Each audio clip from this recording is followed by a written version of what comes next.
Hey everybody, welcome to the Fischer Esterification lab. Here's the outline for this video. I'll be going over the reaction and mechanism and then walking through the procedure, going over the techniques involved, and I'll spend some time talking about some characterization techniques. I also want to give a brief introduction to the lab, showing where things are, what you're expected to bring, and stuff like that. And finally, I'll show the actual experiment in the lab. Here's the reaction that we'll be doing. We'll be taking acetic acid and reacting it with isopentyl alcohol using sulfuric acid as the catalyst to form isopentyl acetate, commonly known as banana oil because it smells like bananas. I think it smells like banana Laffy Taffy, which is kind of cool. And then notice that inorganic water is also a byproduct of this reaction. This is the mechanism pulled from the procedure, and it's a general mechanism using arbitrary R groups on the compounds to represent some carboxylic acid reacting with some alcohol, but can be applied to our specific compounds like acetic acid reacting with isopentyl alcohol. Initially, acetic acid is activated by sulfuric acid to create a better electrophile, which is susceptible to nucleophilic attack from the isopentyl alcohol. This creates an unstable tetrahedral intermediate, and when that collapses, water is kicked off, the carbonyl group is reformed, and the ester product is produced. As you can see, this reaction is in equilibrium because the water can react with the ester product formed, hydrolyzing it back into the two reagents. So we can use Le Chatelier's principle to form more product by manipulating the water. If water is removed during the reaction, that'll place stress on the side of the products, driving the reaction towards the product. One way to do this is to use silica gel beads, which are commonly used in packaging because they absorb water. So we'll place them in the conical vial with the other reagents, and as the reaction is taking place, they'll absorb the water as it's produced.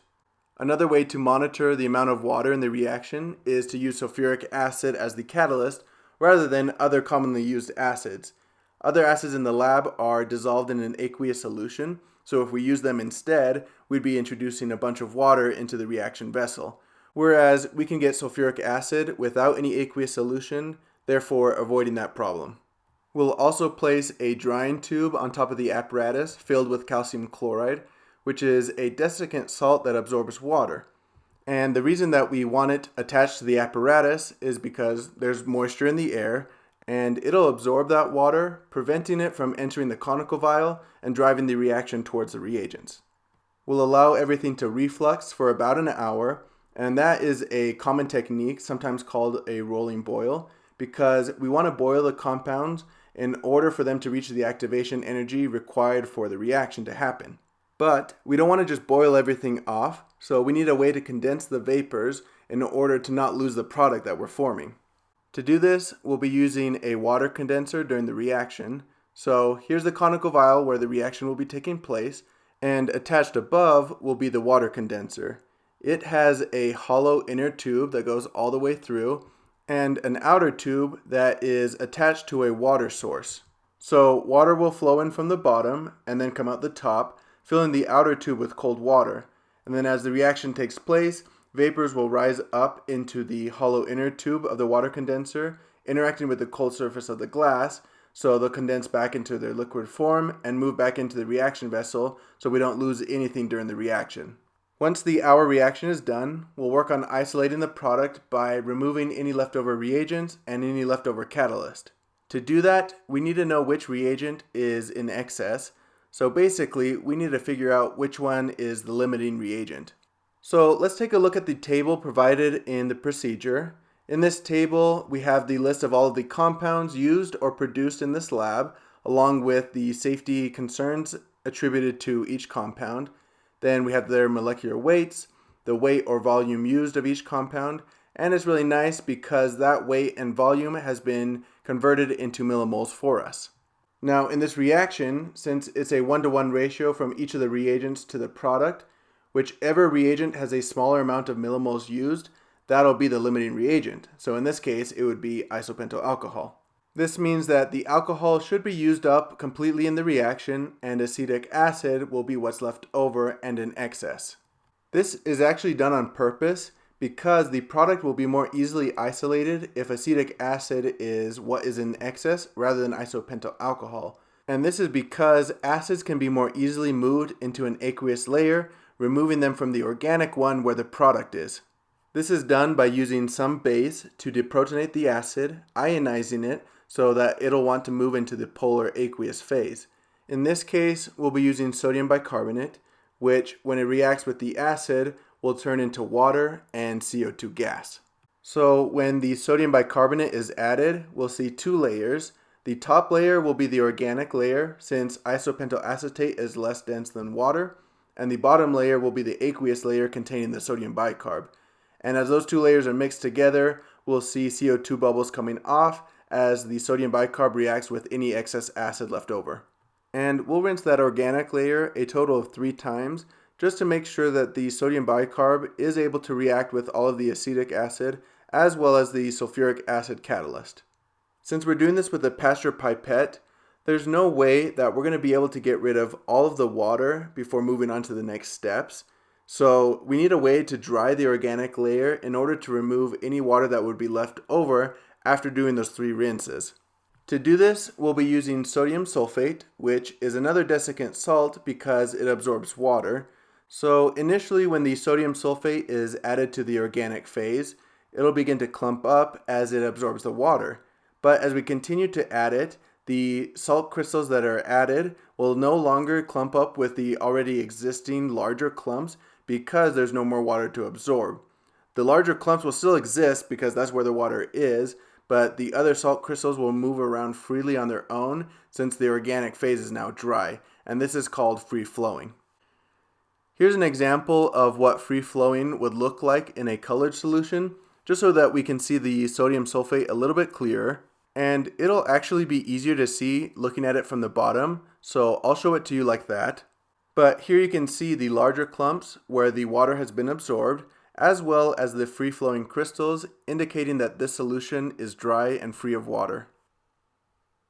Once we have our dry product, we're going to distill it to help purify it from any remaining contamination. For example, if there was any isopentyl alcohol left over from the reaction portion, we'd want to remove that so we can characterize a pure product. So basically, distillation will help us separate 2 miscible compounds based off of their boiling points. This is what the apparatus will look like during the distillation process. Here we have the conical vial where we'll be boiling the product, and the water condenser just to make sure that the vapors do condense as they come off. And then in the middle will be the Hickman still, which has a wider portion on the bottom. So as the vapors condense and move down the glassware, the liquid product will gather in this portion here, and then we can just take off the cap and remove the product from the Hickman still using a Pasteur pipette. And the idea with distillation is that the contamination would have a different enough boiling point from the product that it would get left behind in the conical vial as the product boiled off, or vice versa, therefore separating one from the other. During this process, we'll also be measuring its boiling point as a way to help characterize the product. So we'll place a thermometer through all the glassware just above the boiling liquid so that we can measure the temperature of the vapors as they come off. Here we'll be looking for a lag in the thermometer around 142 degrees Celsius since that's the boiling point of isopentyl acetate, but it'll probably be a few degrees lower since we're at a higher elevation here in Utah. That temperature lag comes from this diagram where we have our liquid, and initially the heat and energy that we put into that liquid goes into rising the kinetic energy of those molecules, so the temperature will go up, but eventually it'll reach the boiling point where the energy is now going into the phase change, turning the liquid into a gas, and the temperature should stay pretty steady here, so we'll measure that as our boiling point. Once that's done, we can work on characterizing the product, and we'll do this in multiple ways. Since it's a liquid, we can take its boiling point, which we just did. We can also measure its refractive index. If you remember from your physics classes, the refractive index is a measurement of how much the speed of light changes as it goes through different mediums. Since different liquids have different densities, they'll refract light uniquely enough that we can use their refractive indices to characterize the different compounds. So this is what the reading will look like from the machine, and we can take that value and compare it to the literature values provided on the table. For our product, the isopentyl acetate, we're expecting its refractive index to be around 1.4000. And the last technique that we'll talk about is called infrared spectroscopy, which basically just shines infrared light through some compound, and certain frequencies of that light are absorbed as they interact with specific bonds on the molecule. So here's an example IR spec that was taken for isopentyl alcohol, and we can actually figure out what functional groups are on the molecule based off of the absorption pattern that we see. You can start learning where these peaks will show up for specific functional groups using handouts like this that are on Learning Suite, but your job will be to analyze the IRs taken for each product and label the peaks according to the functional groups that are on that product. For example, this wide peak here would be for the OH group. This grouping of peaks would be for the carbon-hydrogen bonds for carbons that are sp3 hybridized. This grouping of peaks would be for the carbon-carbon single bonds, and then this peak here would be for the carbon-oxygen single bond. This is what a correctly labeled IR should look like, and this would be great if isopentyl alcohol was our product. Now, it's not as pertinent to label all of the carbon-hydrogen and carbon-carbon single bonds because they're not particularly unique to our product, but it's still good to know where they show up. If this was the IR run for the actual product, the isopentyl acetate, then we'd have a problem because there's no peak for the carbonyl group, and this molecule doesn't have an OH group, so the OH peak would have to be coming from some contamination, likely unreacted isopentyl alcohol left over, and we would want to label that as contamination. If this was the IR that we took for the product, then I would say that we actually didn't isolate the product because this doesn't match up very well at all.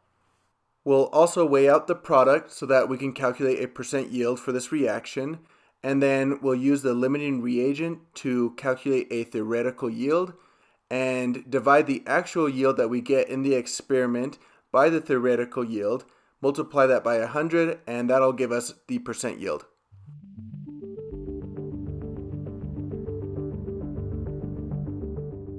When you come down to the lab, there are lockers in the hallway where you can store your backpack, jacket, or other items that you might have with you. Once inside the lab, a drawer should have already been checked out to you, so you can go ahead and open that up, and then you can use the lock to secure your items in the locker outside in the hallway. All of these items will be given to you on the first lab day. They'll just be by your station, and we'll be using them throughout the semester, so before doing anything, make sure to put them into your drawer before you forget. You will need a lab coat and goggles every time we're in the lab, and you're actually not allowed to do the labs without the proper personal protective equipment. So if you don't have these items, you can walk down to the chem stores in the Nichols building where you'll be able to purchase both the lab coat and the goggles. And then you can store them in your drawer after each lab period so that you don't have to be carrying them around. You will also need to wear long pants and closed-toed shoes whenever in the lab. You won't be allowed in wearing shorts, sandals, or anything that'll expose you to chemicals. Gloves should also be worn during the experiments, and those will be found at the front of each lab. Also at the front will be the reagents, solvents, and other compounds used throughout the labs, and they are organized on the top shelf by experiment. So for this experiment, we'll look for the Fischer Esterification label and use the reagents found there. And then the bottom shelf has the solvents or other compounds that are commonly used throughout each lab.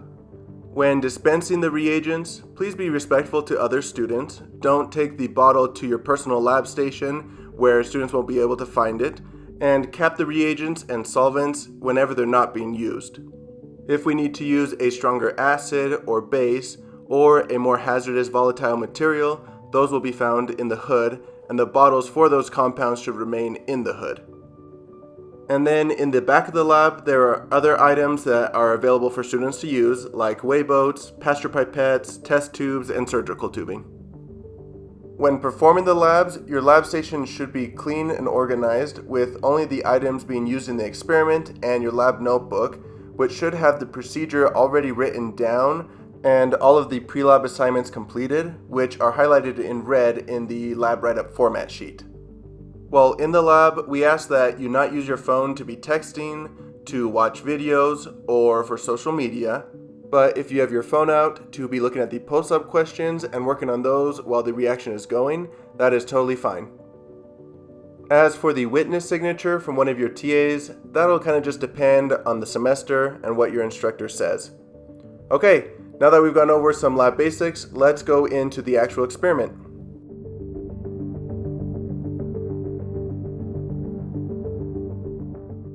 I'll be using a serological pipette to get the liquid reagents, and I'll attach it to a syringe using some tubing, like this.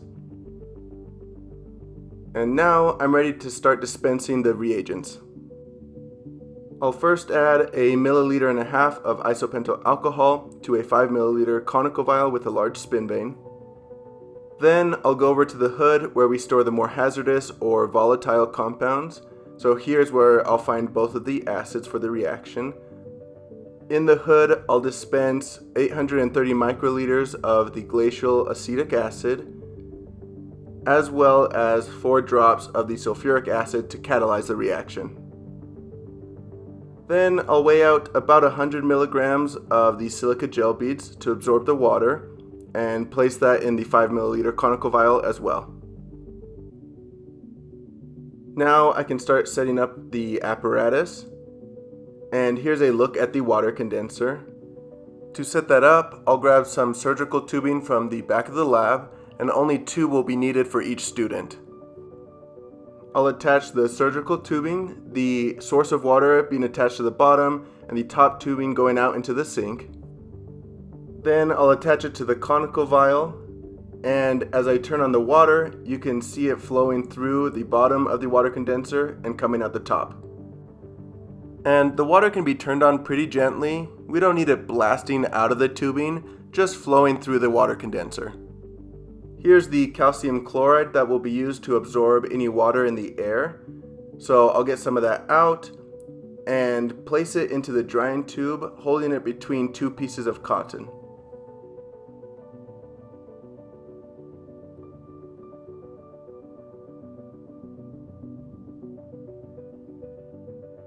I'll attach that to the top of the water condenser, and now I can start heating up the conical vial, and I'll want to get the reagents boiling so that we can start the hour reflux. Here's a good example of what refluxing looks like. You can see the liquid boiling and the condensation gathering on the sides of the glass and rolling back down into the conical vial. Once the hour has passed, I'll take the apparatus off of the heat so things can cool, and I'll remove the drying tube so that the calcium chloride can be disposed of in the desiccant waste. Then I'll just move the product over to a clean conical vial to separate it from the silica gel beads, and I'll start the sodium bicarb rinses, gathering some in a separate beaker. And as it's added, you can clearly see the CO2 bubbles coming off as it reacts with the sulfuric acid and the acetic acid left over from the reaction. As that settles down, I'll make sure to mix the 2 layers together really well to help the base react with everything in there. Then the bottom aqueous layer can be removed, and I'll just repeat this process 2 more times. While that's going, I wanted to talk about extraction theory, which isn't exactly what we're doing here, but we'll do extractions plenty in future labs. So let's say we did some reaction, and after we are left with an aqueous solution that contains both our desired organic product, but also some byproduct, maybe inorganic or some other organic molecules that we don't want. So what we'll end up doing is add an organic solvent that is not miscible with water so that we can create a bilayer. In this lab, we usually use methylene chloride or diethyl ether. Now we want to choose an organic solvent that is more miscible with or dissolves the organic product better than water does, so that when we mix the 2 layers and allow them to separate, the organic product will move into the organic layer. And then we can remove the aqueous layer with the byproducts, and that will hopefully leave the organic layer with just our desired organic product. In future labs, we'll do this in our conical vial. We'll add an organic layer, some solvent, and mix it with our aqueous layer really well. And this will help pull the desired product up into the organic layer, removing it from the aqueous one. I'll remove the aqueous layer for a second time and then perform one more sodium bicarb rinse.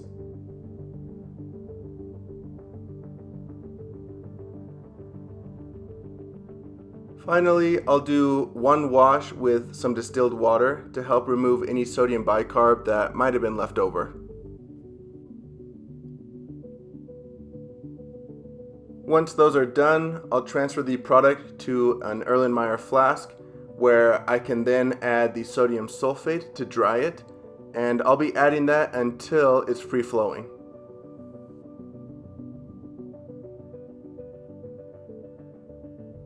And it's a little more difficult to see here than in the colored solution, but there are individual crystals in there that aren't clumping up with the other ones, so this is free flowing now.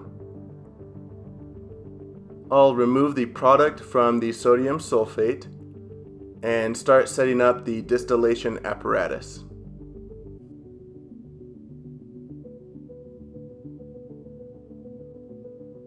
I'll make sure to add the thermometer so that we can measure the boiling point, and I'll place it just above the liquid. Now we can start heating up the conical vial until the liquid starts to bubble. And if we take a look at the thermometer, it's still rising in temperature, so we're not going to record the boiling point quite yet. But now the product is really starting to boil, and we can even see it gathering in the Hickman still as the vapors start to condense. At this point, the thermometer looks like it stopped going up in temperature, and it's kind of hard to see, but it seems to be right around 136 degrees Celsius. The product has been completely boiled off now and is gathered in the Hickman still, so I can start gathering that. But before doing so, I'm going to weigh out an empty dram vial so that we can calculate a % yield later. And I'll transfer the distilled product into that dram vial using a Pasteur pipette.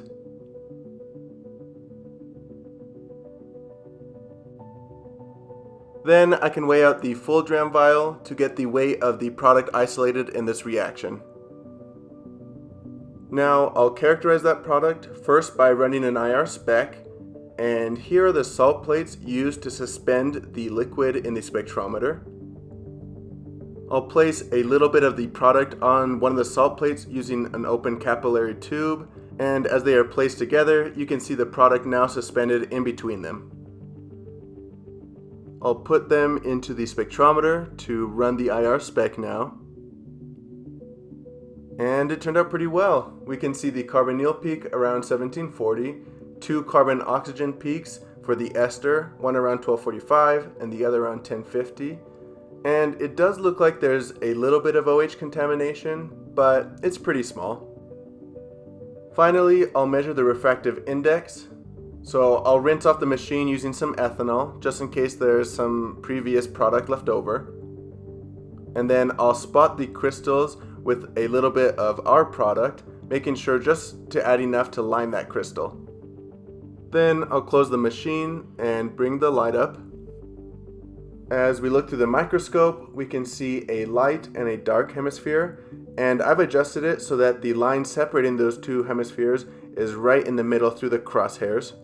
Then when I turn off the light, we can see the actual values, and we'll want 4 significant figures after the decimal point, so the refractive index for this product isolated would be 1.3994.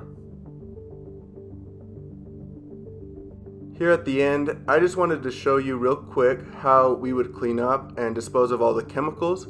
So in the hood, we have some buckets where we dispose of the chemicals used.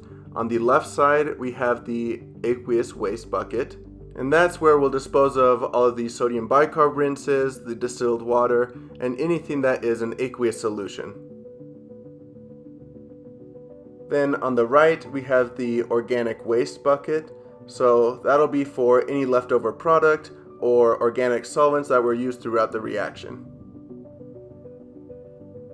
And the calcium chloride, the sodium sulfate, and the silica gel beads will all be disposed of in the desiccant waste. Then to clean the glassware used in the lab, we use acetone because it dissolves a wide range of organic compounds, plus it's miscible with water. So I'll add that to the glassware used, switch it around, and can even use that same acetone to rinse a different container. And finally, I'll put the surgical tubing back so that students in future labs can also use it.